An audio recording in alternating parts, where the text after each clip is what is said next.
Buenas tardes a todos. Soy la doctora Laura Reina Vidal Olivares, médico especialista en imagenología diagnóstica y terapéutica, actualmente médico residente del curso de alta especialidad de imagen e intervención en mama en el Instituto Nacional de Cancerología. Me complace compartir con ustedes el día de hoy un tema.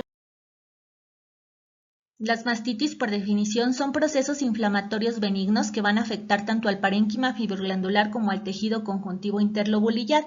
La mayoría de los casos se asocian a embarazo y a puerperio, sin embargo existe un subgrupo de pacientes que representan únicamente el 9%, son mujeres que pueden desarrollar mastitis periductal sin estar asociadas a la lactancia. Por otro lado, la frecuencia global en el grupo de pacientes lactantes representa hasta el 10%. La mayoría de los casos se presentan en las primeras semanas posparto para ir disminuyendo de frecuencia gradualmente posterior a esta etapa, y las dos complicaciones principales debido al diagnóstico tardío y una falta de respuesta a tratamiento son los abscesos mamarios hasta en un 11% y el desarrollo de fístulas hacia la piel y hacia los mismos conductos hasta un 2%. Es una patología que tiene una morbilidad prolongada debido a un tratamiento y un diagnóstico tardío. Se van a clasificar de acuerdo al agente etiológico en infecciosas y no infecciosas o bien asociadas a una neoplasia adyacente, por ejemplo, un carcinoma localmente avanzado o un carcinoma inflamatorio de la mama. De acuerdo a la temporalidad, vamos a tener mastitis que se desarrollan de días hasta semanas, que son las agudas, o bien mayores a un mes, que son crónicas. Dentro de las mastitis agudas tenemos la mastitis puerperal, que es la más frecuente y la principal causa de interrupción de la lactancia de forma prematura. Esta se va a relacionar con dos agentes infecciosos que son el Staphylococcus aureus y Streptococcus sp, que forman parte de la flora normal de la piel. Y bueno, dentro de ellos dos, el primero es una especie más invasiva que va a condicionar mayor porcentaje de formación de abscesos. Por otro lado, los estreptococos tienden a presentarse clínicamente como mastitis más difusa, sin embargo, en estadios avanzados también pueden desarrollar abscesos. Dentro del grupo de mastitis crónica tenemos a la mastitis granulomatosa idiopática, que como bien sabemos no tiene una fisiopatología bien dilucidada hasta el día de hoy, sin embargo es una inflamación que afecta principalmente el estroma mamario en lugar de afectar tanto a los lóbulos o a los conductos. La mayoría de las pacientes van a abscedar y fistulizar, por lo cual son fácilmente confundidas con carcinomas localmente avanzados. El gol estándar va a ser la realización de biopsia. Es importante recalcar que el tener mastitis no va a incrementar el riesgo de desarrollar cáncer de mama, pero siempre vamos a considerar al carcinoma inflamatorio como el principal diagnóstico diferencial. Sin embargo, es importante tener en cuenta los antecedentes de las pacientes, ya que el antecedente de trauma también puede ser una causa de inflamación focal en la mama, cambios por radiación o diversas afecciones dermatológicas, por ejemplo, celulitis o psoriasis, pacientes con anomalías vasculares que padezcan hipertensión venosa o que tengan alguna causa de obstrucción linfática. Por otro lado, las enfermedades inmunológicas como la amiloidosis, sarcoidosis o incluso la mastopatía diabética.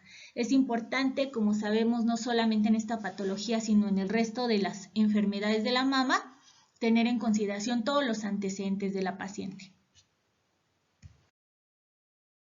Dentro del cuadro clínico existen signos clínicos y síntomas cardinales que nos van a permitir estimar cuál es la probable etiología de ese cuadro inflamatorio. El tiempo es de suma importancia, ya que se ha visto que procesos inflamatorios benignos tienen un curso mucho menor que comparado con un proceso neoplásico, el cual generalmente puede durar hasta más de 6 meses de desarrollo.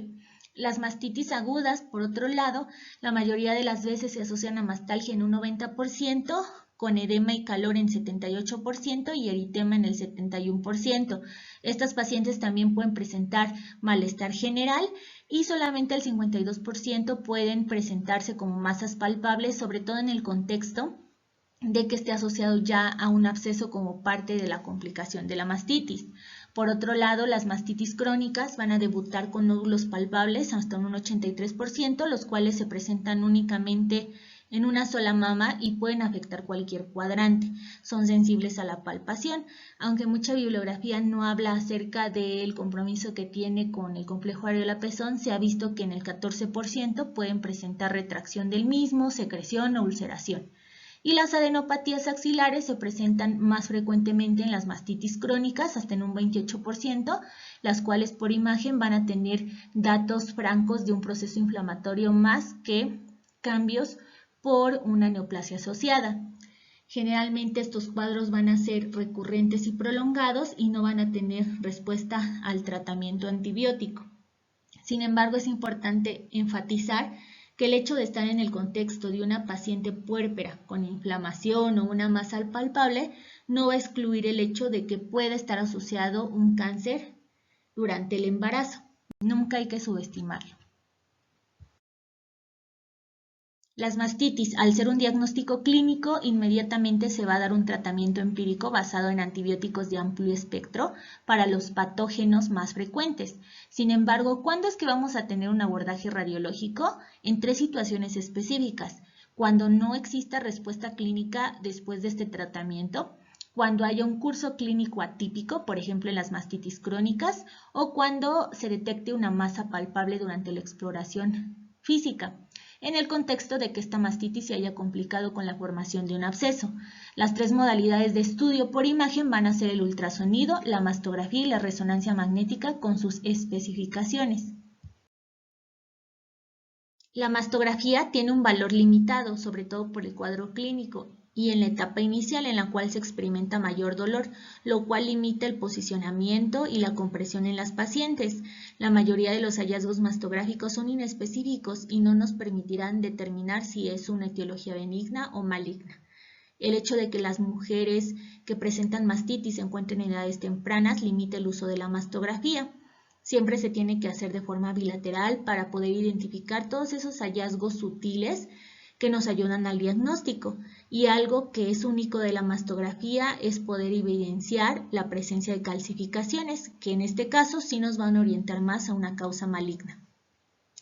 Existen criterios sobre el uso de mastografía en el caso de las mastitis y es en mujeres que cumplan lo siguiente: mayores de 30 años con cuadro clínico sugestivo de mastitis, mayores de 40 años con presentaciones atípicas o que bien tengan un curso clínico muy prolongado y esté asociado a la sospecha de una complicación como un absceso, que tengan asociada una etiología maligna y pacientes en lactancia con un curso clínico prolongado.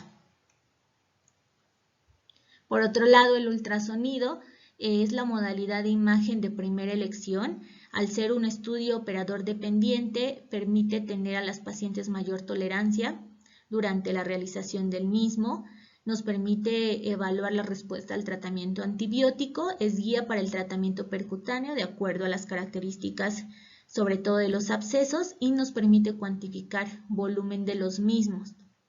La resonancia magnética es una modalidad poco útil en el contexto de las mastitis. Se ha demostrado principalmente mayor sensibilidad diagnóstica en mastitis crónicas en cuadros clínicos atípicos y pues para la estratificación de pacientes con diagnóstico confirmado de carcinoma inflamatorio. Los casos aquí presentados son propiedad del Instituto Nacional de Cancerología. Esta es una paciente de 45 años quien acude a la consulta por presentar mastalgia izquierda, incremento de volumen y eritema generalizado. Médico tratante, ante la sospecha de un carcinoma inflamatorio, decide realizarle esta mastografía diagnóstica en la cual podemos identificar un patrón heterogéneamente denso y llama la atención una asimetría focal en el cuadrante inferior interno de la mama izquierda que está asociado a engrosamiento cutáneo y también engrosamiento trabecular generalizado. Se observa retracción del complejo areola-pezón. En axila homolateral, un ganglio incrementado de tamaño y de alta densidad. En este caso podemos identificar 3 hallazgos radiológicos clásicos de las mastitis. Por un lado, el incremento en la densidad del tejido fibroglandular nos permite estimar la extensión del proceso inflamatorio. El engrosamiento cutáneo es secundario al edema que se extiende desde el tejido celular subcutáneo hacia el plano subdérmico, que se traduce en incremento de grosor de la piel. Si bien vimos que el compromiso del complejo areola-pezón no es frecuente, se puede llegar a visualizar. El engrosamiento trabecular generalizado nos habla del edema que se extiende hacia los tractos fibrosos de la mama, dándonos este patrón como enrejado en la mastografía. Se realiza un ultrasonido complementario a esta paciente, en el cual podemos identificar ductos que se encuentran incrementados de calibre con un engrosamiento irregular de su pared, así como múltiples ecos finos en el interior, aunado a colecciones como heterogéneas en el cuadrante superior externo, interlínea de los cuadrantes internos, región retroareolar y cuadrante inferior interno, las cuales se extienden y disecan los lobulillos grasos. Llama la atención que a las maniobras de compresión y descompresión podemos ver cómo estos ecos finos se movilizan en el interior. Estas colecciones llegan a conectarse con los ductos en región retroareolar en relación con la formación de fístulas. A su vez, los lobulillos grasos tienen un incremento generalizado de su ecogenicidad en relación con edema.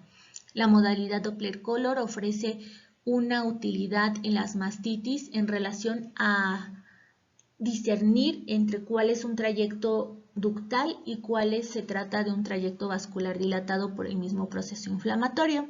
En esta paciente se decide realizar una biopsia con aguja gruesa del componente sólido de estas colecciones, así como un aspirado de las mismas. Se lleva a cabo un cultivo identificando un agente infeccioso de la flora normal de la piel. Se da un tratamiento antibiótico dirigido al mismo, con una mejoría clínica y mejoría por ultrasonido en la evaluación a los 14 días. Esta paciente de 33 años se encuentra en su cuarta semana de lactancia. Refiere incremento de volumen de la mama derecha, así como edema y eritema del complejo areola-pezón que le impiden continuar con la lactancia, por lo cual acude con médico tratante. Ante la sospecha de un cáncer asociado al embarazo, se le realiza la siguiente mastografía diagnóstica, en la cual podemos identificar dos nódulos, uno de ellos en el tercio medio de la interlínea de los cuadrantes superiores, el cual es irregular, de márgenes oscurecidos y de igual densidad al tejido fibroglandular. Por otro lado, logramos identificar un segundo nódulo que también es irregular, de márgenes indistintos, de igual densidad al tejido glandular, localizado en el tercio posterior del cuadrante inferior interno de la mama derecha. Se corrobora la presencia de engrosamiento cutáneo del complejo areola-pezón y en ambas axilas podemos ver dos ganglios incrementados de tamaño con alta densidad. En la mama izquierda no se objetiva ninguna alteración. A esta paciente se le realiza un ultrasonido complementario. Al ultrasonido se objetivan múltiples colecciones heterogéneas con ecos finos en el interior, que a las maniobras de compresión y descompresión son móviles. Estas colecciones llegan a disecar entre los lobulillos grasos y estos mismos presentan incremento de ecogenicidad en relación con el proceso inflamatorio. Presentan reforzamiento posterior y llegan a conectarse hacia los trayectos ductales de la región retroareolar, generando fístulas. En la evaluación de la axila se identifican múltiples ganglios con engrosamiento cortical generalizado y preservación del hilio graso en relación a ganglios de aspecto inflamatorio. Se aprecia también incremento en el grosor de la piel, de forma predominante en el complejo areola-pezón. A esta paciente se le realiza una biopsia con aguja gruesa del componente sólido en las paredes de las colecciones identificadas y se realiza un aspirado. Se da un resultado histopatológico de mastitis y en el cultivo se identifica un agente infeccioso, se da un tratamiento antibiótico, se hace una evaluación a los 12 días posterior a este tratamiento con una mejoría en los hallazgos ecográficos.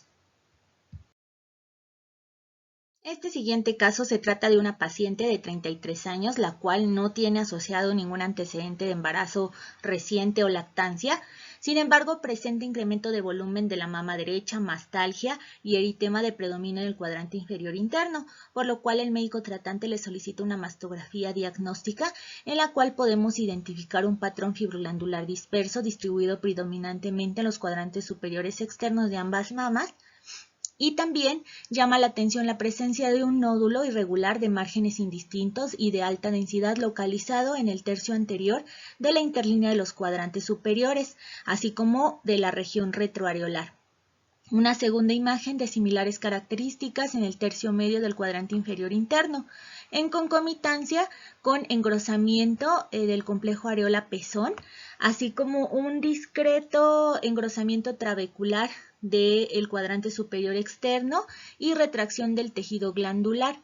A nivel de axila logramos identificar algunos ganglios de aspecto redondo, pero que conservan su centro radiolúcido. En la mama izquierda no se objetiva ninguna lesión, se le realiza un ultrasonido complementario. En el ultrasonido identificamos prácticamente en toda la mama derecha múltiples colecciones heterogéneas de pared gruesa con ecos finos en el interior, los cuales son móviles a las maniobras de compresión y descompresión. El tejido fibroglandular tiene un aspecto muy heterogéneo, expensas de lesiones no masa. Estas colecciones llegan a fistulizar tanto hacia la región retroareolar en los ductos y también en ductos más periféricos, como podemos ver aquí señalado con estas flechas, y por otro lado llegan a contactar con el plano subdérmico y están a punto de fistulizar hacia la piel. A la aplicación de modalidad Doppler, como podemos ver aquí, existe un incremento generalizado de la vascularidad y una pérdida de interfase con parte del plano muscular y el plano graso retromamario. A esta paciente se le realiza una biopsia del componente más sólido, que en este caso es la pared de estas colecciones, con aguja gruesa, dando un reporte histopatológico de mastitis crónica. Y en el caso del cultivo que se hace por la aspiración de la misma colección, nos da un resultado sin crecimiento bacteriano, por lo cual se da tratamiento basado en esteroides con una mejoría clínica. En este último caso de este bloque tenemos una paciente de 34 años, la cual no está asociada a ningún antecedente de lactancia o puerperio, presenta incremento de volumen y eritema en la mama derecha. Se le realiza esta mastografía diagnóstica en la cual podemos identificar un patrón heterogéneamente denso que se distribuye de forma simétrica en los 4 cuadrantes, el cual se extiende hacia el plano graso retroglandular y también se superpone hacia los músculos pectorales. Por otro lado, llama la atención esta asimetría global que se localiza en la mama derecha y en concomitancia con un engrosamiento cutáneo difuso, así como el complejo areola-pezón. Llama la atención la presencia de un nódulo irregular de márgenes indistintos en el tercio posterior del cuadrante inferior interno. En la mama izquierda llama también la atención la presencia de una asimetría focal en el tercio medio y anterior del cuadrante superior externo. Al hacer revisión de axila derecha, identificamos al menos 2 ganglios redondos incrementados de tamaño y de alta densidad. Dadas las características de estos hallazgos, se realiza un ultrasonido complementario, pero nuestra primera posibilidad diagnóstica es que se trate de un proceso maligno. En el ultrasonido se identifican múltiples colecciones heterogéneas con ecos finos en el interior, las cuales se extienden desde el plano subdérmico, el tejido celular subcutáneo premamario y retromamario, incluso llegan a contactar con la fase anterior del músculo pectoral. Hay un importante incremento de la vascularidad de forma generalizada en la mama derecha, así como de la ecogenicidad de los lobulillos grasos, esto en relación con el proceso inflamatorio. El plano cutáneo tiene un grosor mayor de 4 milímetros y a su vez en la evaluación de la axila hay ganglios que tienen morfología conservada con un engrosamiento cortical generalizado, pero preservan su bilio graso. Se hace rastreo intencionado en asimetría focal de la mama izquierda, identificando un islote de tejido fibroglandular. A esta paciente se le realiza una biopsia con aguja gruesa de la porción sólida mural de una de estas colecciones, dando un reporte histopatológico de mastitis crónica. Al cultivo no hay crecimiento bacteriano, se le instaura un tratamiento con esteroides, sin embargo la paciente pierde seguimiento. Un año posterior, la paciente regresa para realizarse su mastografía de tamizaje, en la cual ya no objetivamos esa simetría global de la mama derecha. La piel ha recuperado su grosor normal y a nivel de la axila los ganglios tienen una morfología habitual con centro radiolúcido. En este estudio realizado por Tan y colaboradores en 2013 en Shanghái, se dedicaron a analizar los estudios de forma retrospectiva de 51 mujeres con diagnóstico de mastitis no puerperal. Identificaron que por mastografía la mayoría de ellas presentaban un patrón glandular heterogéneamente denso y una mama extremadamente densa. Por otro lado, dentro de las lesiones identificadas, lo más frecuente eran asimetrías globales y asimetrías focales, seguidas de un patrón glandular totalmente normal. Solamente 4 pacientes, que representaron el 16%, desarrollaron o se presentaron como distorsiones de la arquitectura, el 12% como nódulos y únicamente el 8% tenían involucro del pezón. Por otro lado, en el ultrasonido la mayoría de los casos tenían lesiones masa, las cuales eran irregulares, hipoecoicas, con márgenes indistintos, heterogéneas, y que la aplicación de modalidad Doppler-Colo tenían una vascularidad incrementada. La mayoría de las mujeres presentaron un engrosamiento cutáneo. Respecto a las mastitis crónicas, en el Instituto Nacional de Cancerología se realizó un estudio en el cual se analizaron 47 pacientes, las cuales tenían diagnóstico histopatológico de mastitis granulomatosa idiopática. Se analizó su mastografía y ultrasonido para identificar los hallazgos más frecuentes relacionados con esta patología. En mastografía se identificó que lo principal era encontrar asimetrías focales, seguido de edema generalizado, así como en un 10% de asimetrías en densidad. Por otro lado, el 7% presentaron nódulos y únicamente 3% mamas densas, en las cuales era muy difícil llegar al diagnóstico. Por ultrasonido, lo más frecuente era encontrar imágenes heterogéneas, seguido de nódulos únicos heterogéneos, así como de imágenes hipoecoicas, que como ya vimos en los casos presentados es lo más frecuente. Por otro lado, con menor porcentaje encontrábamos nódulos espiculados y también nódulos heterogéneos, nódulos hipoecoicos y solamente un 2% únicamente ectasia ductal. Considerando el BIRATS, de acuerdo a las características por ultrasonido y mastografía, los abscesos y mastitis corresponden a un BIRATS 4, ya que es imposible determinar si se trata de un proceso benigno o maligno, muy a pesar de que todas las características por ultrasonido nos indiquen que es una colección secundaria a un proceso inflamatorio infeccioso. Sin embargo, en el caso de las mastitis crónicas, como hemos visto, al tener mucha similitud con los hallazgos de un carcinoma localmente avanzado o un carcinoma inflamatorio, es necesario hacer una correlación histopatológica para tener un diagnóstico definitivo.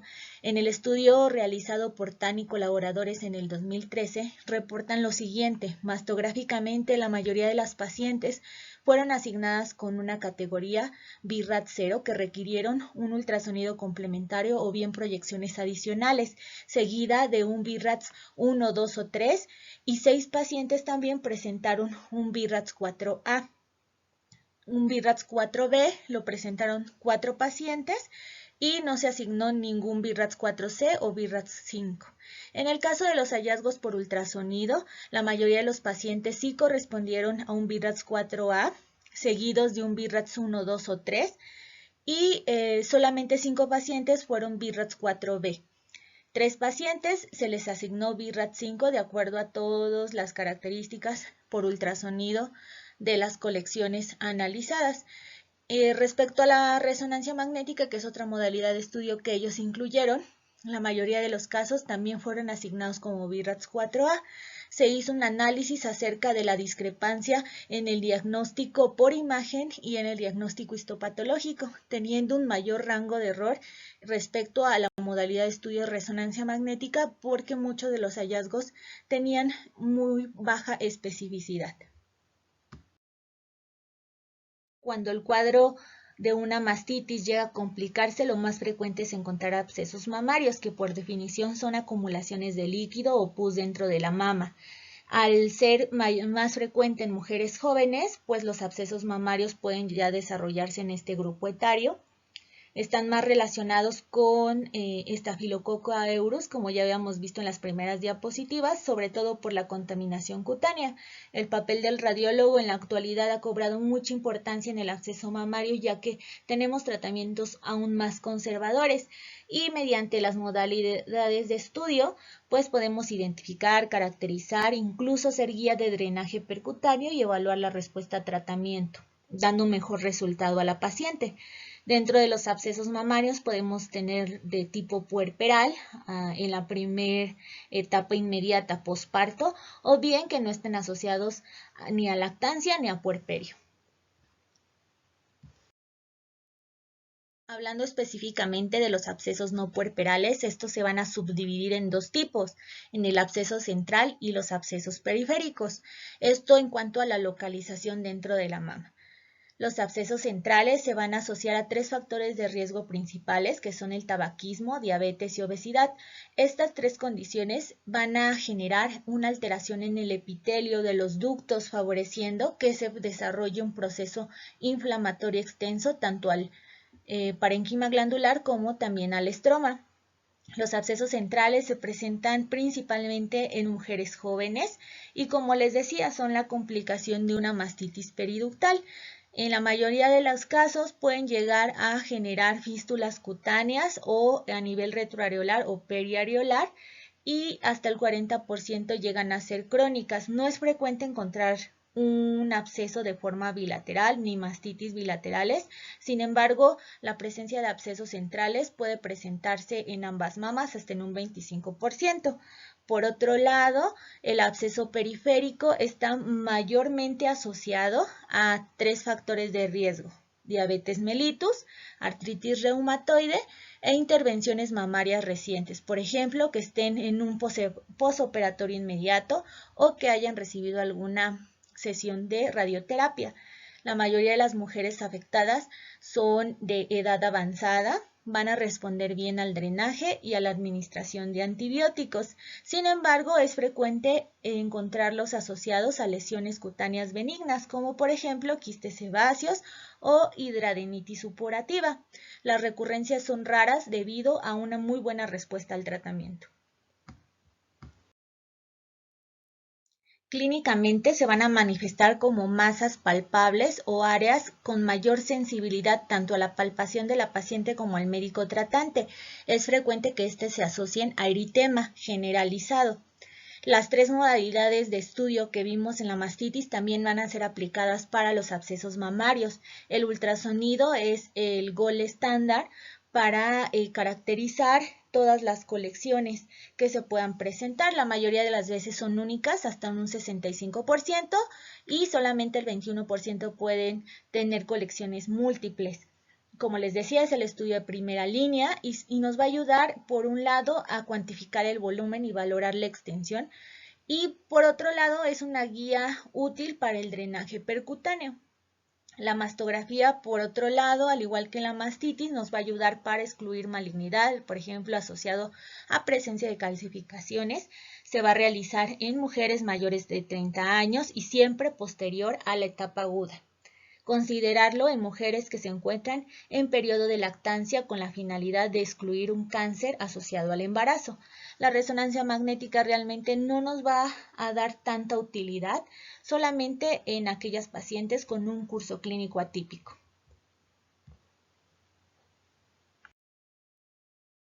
Este primer caso se trata de una paciente de 43 años, la cual tiene antecedente de una mastitis no puerperal.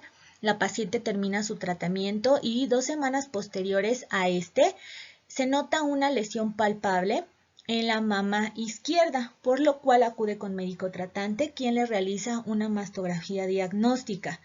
Dentro de este estudio podemos identificar un patrón heterogéneamente denso que se distribuye de forma simétrica en los 4 cuadrantes de ambas mamas.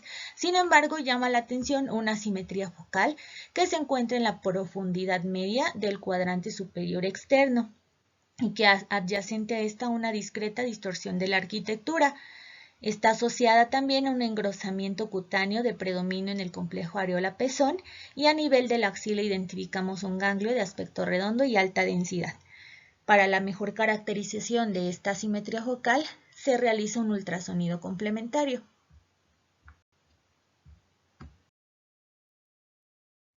De primera instancia, al ultrasonido caracterizamos múltiples áreas heterogéneas distribuidas en los 4 cuadrantes de la mama, también aunado a un incremento en la ecogenicidad del tejido graso por el proceso inflamatorio y múltiples ductos prominentes con ecos finos en el interior. Por otro lado, al hacer un rastreo intencionado en el cuadrante superior de la mama izquierda en relación a esta simetría focal vista mastográficamente, identificamos un nódulo que es paralelo, que es irregular, con márgenes indistintos y con componente sólido y quístico en el interior.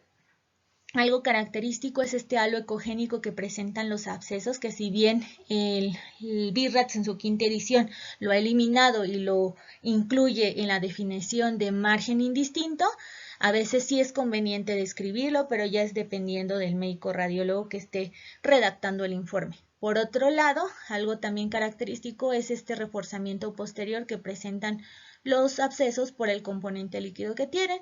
Sin embargo, también hay algunos carcinomas de alto grado que lo pueden presentar. Esta colección llega a comunicarse con los ductos a nivel retroareolar sin descartar una fístula. A esta paciente se le realiza una biopsia con aguja gruesa de este componente sólido de esta imagen y se da un diagnóstico histopatológico de absceso. Se realiza cultivo, hay crecimiento bacteriano, se da tratamiento dirigido en cuanto a antibióticos y se hace un control a los 14 días. Aquí tenemos la mastografía de tamizaje un año posterior a la presentación de dicho cuadro clínico con la ausencia total de los hallazgos previamente identificados. En este segundo caso tenemos una paciente de 53 años de edad quien tiene antecedente de tabaquismo crónico desde los 18 años. Ella acude a consulta por presentar eritema, incremento de volumen y dolor en la región periareolar de la mama izquierda, por lo cual el médico tratante le solicita este estudio de mastografía. Cabe mencionar que la paciente nunca se ha realizado una mastografía de tamizaje. En este estudio vemos ambas mamas con una composición adiposa casi en su totalidad. Llama la atención que la mama izquierda en región retroareolar tiene un nódulo irregular de alta densidad, el cual se acompaña de engrosamiento del complejo areola-pezón sin otro hallazgo asociado. En región axilar vemos un ganglio que tiene morfología conservada y un centro radiolúcido. Para la mejor caracterización de dicha lesión se le realiza un ultrasonido. Al ultrasonido identificamos un nódulo paralelo irregular de márgenes indistintos, complejo sólido quístico con vascularidad periférica. Se identifica también un incremento en la ecogenicidad del tejido glandular y graso periférico en relación al proceso inflamatorio y llama la atención que este nódulo llega a conectar con algunos ductos retroareolares, los cuales también presentan ecos finos en el interior, sin descartarse la formación de una fístula. Se realiza una biopsia con aguja gruesa con un resultado histopatológico de absceso. Se lleva a cultivo la colección, dando un crecimiento bacteriano positivo. Se da antibiótico-terapia dirigida con una mejoría clínica importante y todos estos hallazgos nos hablan de un absceso central.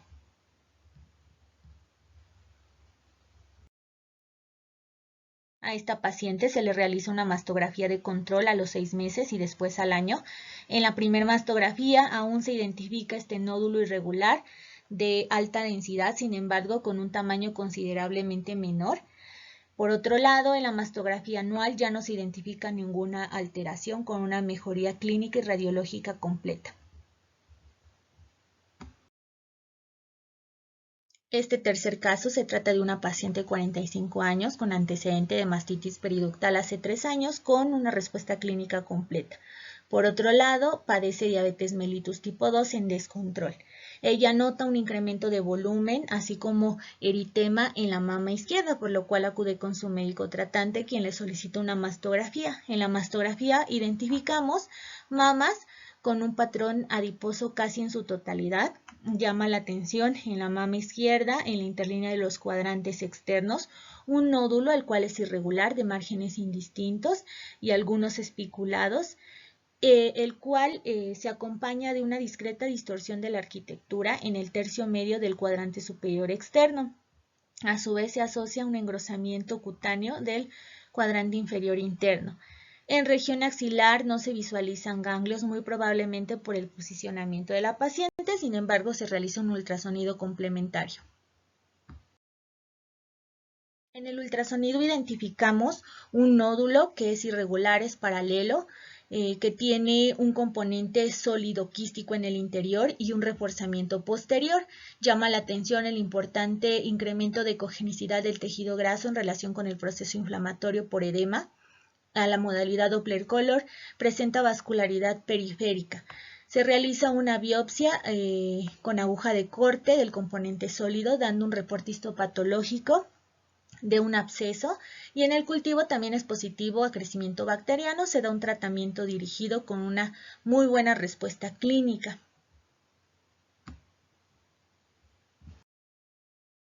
El estudio mastográfico un año después podemos identificar que ya no se objetiva este nódulo en la región retroareolar con una mejoría radiológica completa.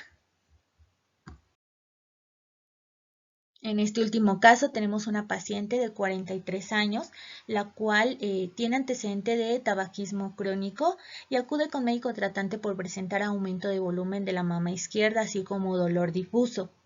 Se le realiza una mastografía en la cual se identifica en la mama izquierda una asimetría, la cual modifica parcialmente en la proyección lateral. Sin embargo, es evidente este engrosamiento cutáneo generalizado y un discreto engrosamiento trabecular de la mama ipsilateral. A nivel axilar no se identificó ningún ganglio de sospecha. Sin embargo, se realiza un estudio ecográfico para mejor caracterización. En el ultrasonido se hace rastreo intencionado en la región retroareolar, identificando esta colección heterogénea, la cual tiene en su interior múltiples ecos finos en suspensión que son móviles a las maniobras de compresión y descompresión y que tienen un trayecto fistuloso hacia los conductos de la región retroareolar y que parece también fistulizar hacia el complejo areola-pezón. Por otro lado, el resto del tejido graso presenta un incremento importante de cogenicidad en relación con edema, y a nivel axilar los ganglios conservan su morfología y su hilio graso. Esta paciente se realiza aspirado y biopsia con aguja gruesa de esta colección retroareolar, con un reporte histopatológico de absceso y con crecimiento bacteriano de Staphylococcus aureus. Se da un tratamiento antibiótico con una mejoría completa. Aquí tenemos el algoritmo diagnóstico ahora de los abscesos. Vemos que ante cualquier proceso inflamatorio mamario, las dos modalidades de estudio iniciales van a ser el ultrasonido y la mastografía. Esta última no realizarla en el periodo agudo y siempre en mayores de 30 años. Si en estas dos modalidades hay signos de cáncer inflamatorio o cáncer localmente avanzado, vamos a hacer una biopsia y la resonancia magnética de mama para estadificar la enfermedad. Por otro lado, si no nos arroja ningún dato de cáncer, tenemos que buscar intencionadamente si hay datos de colecciones, ya que esto nos va a permitir determinar qué manejo le vamos a dar. En el caso de las pacientes que no se objetiva ninguna colección o ningún absceso, se va a dar, como vimos, un tratamiento médico empírico. Sin embargo, si no hay una mejoría franca, se sugiere realizar una biopsia con aguja gruesa o una biopsia con aspirado para el cultivo de esa secreción. Al final, si el antibiótico que estamos administrando no es el ideal o el microorganismo es resistente, se hace una modificación de este tratamiento. Sin embargo, si hay una mejoría franca, se puede continuar con el mismo esquema. Por otro lado, si hay colecciones, lo indicado es realizar una biopsia del componente sólido de las mismas, también el aspirado, dar un tratamiento antibiótico y generalmente depende de la bibliografía, pero la mayoría coinciden en hacer un control ecográfico de 7 a 14 días. Incluso después de este periodo se puede hacer otro control por imagen, ya sea por ultrasonido, generalmente, aunque algunas bibliografías manejan también la mastografía, 3 meses después. Respecto al tratamiento y seguimiento, en aquellos pacientes que tienen una respuesta clínica incompleta, la mayoría de las veces se hace un control ecográfico de 7 a 14 días. Sin embargo, si nos encontramos en el contexto de una paciente puérpera que no tiene ninguna alteración y que en el control ya no tiene ninguna lesión, no es necesario hacer un segundo o tercer control. Por otro lado, si es una paciente que no tiene ningún antecedente de puerperio y es el primer episodio más un curso clínico prolongado, sí es frecuente que se solicite una mastografía de nuevo para evaluar pues los cambios mastográficos que pudo presentar. En aquellas pacientes que en este periodo de seguimiento intensifiquen los síntomas, también es permisible realizar un ultrasonido incluso antes de que se termine el tratamiento. Hay que recordar que los abscesos tienen muy buena respuesta clínica al tratamiento antibiótico y por otro lado tienen muy baja tasa de recidiva. Sin embargo, en aquellas pacientes en que persiste la sospecha de un carcinoma localmente avanzado o bien que sea un carcinoma inflamatorio, sí está justificado repetir biopsia, en este caso si es inflamatorio pues de la piel, o bien repetir el ultrasonido y verificar el cultivo y antibiograma ante alguna alteración que nos indique el fracaso del tratamiento. Como sabemos, casi en el 54 al 100% de las pacientes con cursos prolongados habrá desarrollo de colecciones, las cuales hasta en la antigua década se trataban mediante técnicas quirúrgicas complejas, incluso llegaban a hacer exéresis de los conductos, y esto con el paciente bajo una anestesia general. Eran procedimientos más complicados. Sin embargo, se vio que había una alta tasa de complicaciones, por ejemplo, el desarrollo de fístulas, y la mayoría de los abscesos llegaban a recidivar, por lo cual con la incorporación del drenaje percutáneo hubo muy buenos resultados, sobre todo en aquellas colecciones que eran menores de 3 centímetros. Las aspiraciones con agujas finas, por ejemplo de 18 a 25 gauge, también han ofrecido una muy buena respuesta. Y algunas bibliografías manejan el lavado con solución salina en colecciones mayores de 2 centímetros, en las cuales se ingresa por medio de una cánula solución estéril, la cual se hacen varios lavados hasta poder quitar todas las secreciones en el interior de la mama, los cuales también han tenido muy buenos resultados. Siempre hay que recordar que en estos procedimientos hay que reenviar estas colecciones para un nuevo cultivo y dependiendo de ellos pues ajustar los antibióticos en el caso de que ya se haya desarrollado una resistencia y con ello pues asegurar una mejoría clínica. El seguimiento se vuelve a hacer como otro protocolo de 7 a 14 días aproximadamente para evaluar al final la respuesta. Existen múltiples dudas acerca del tratamiento intervencionista de los abscesos. Por un lado, siempre nos hemos cuestionado cuál es el calibre de aguja ideal para utilizar. Las bibliografías sustentan que podemos utilizar agujas desde 14 gauge hasta 25 gauge. Cuando son colecciones muy viscosas, se puede utilizar una aguja de 18 gauge con un resultado muy bueno, o cuando la colección es muy densa pueden utilizarse incluso de 25 gauge. Recordar que siempre hay que administrar anestésico local para disminuir la molestia en la paciente.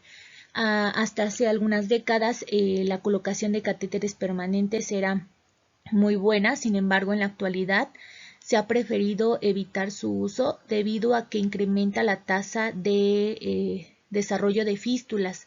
Hasta en un 15% de las pacientes se observó que al momento de retirar este catéter generaban recurrencia en los abscesos.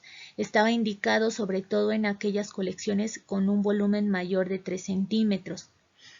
Respecto a cuánto es el número de aspiraciones que podemos hacer de un absceso antes de un tratamiento, realmente no hay un número establecido.